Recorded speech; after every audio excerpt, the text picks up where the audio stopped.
It's day 6 and we're in Newport News, Virginia, and I'm here with Virginia State Senator Frank Wagner, and we have been talking a little bit about energy issues in general and how you feel about some of those things and some of the concerns that you have. So first, why don't you tell us where we are? Okay, this background is Hampton Roads, which is actually leads into the Chesapeake Bay, and directly behind me is the Norfolk Naval Base, the largest naval base in the world. And very much history. The background, the waters you're looking at right now is where the Monitor and Merrimack duked it out during the Civil War. Great. So, you mentioned the base, right? And that kind of ties into this whole discussion about domestic energy and our use here and our dependence on foreign sources. Absolutely. And the requirements that places on our country. What are some of your concerns about our current energy situation? Well, understand the largest user of energy in this country is the Department of Defense, so it is a national security issue. Our need to protect foreign sources of oil, i.e. the Middle East, is a national security issue. And the issue of our economy, and I think everybody knows fundamentally we have some serious problems in our economy. I keep tracing it back to energy as the underlying fundamental problem in our economy. When you analyze the balance of trade and you look at the deficits that we're running, particularly our trade deficits, and you really dig into it, yes, we buy a lot of things from China, I won't discount that, but we spend $500 billion a year buying foreign energy outside the borders of this country. And I sit back and wonder for a minute, what if we spent that $500 billion inside the borders of this country, employing Americans to produce American energy for American industry and American homeowners? Would our economy be so much stronger?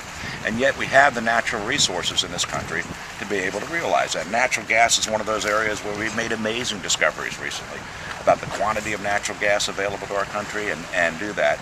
Yet we have tried to pass a comprehensive energy plan in Virginia. We passed it, but the issue lies in Washington. The problems lie in Washington.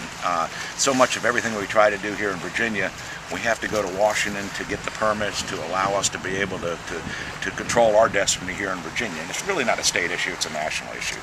And I think as you make your trip around, you're going to find out increasingly the bureaucratic roadblocks put up in Washington, the permitting issues put up in Washington to allow us to take full advantage of the situation here. Yet our economy continues to be on the brink right now, and I think people understand that.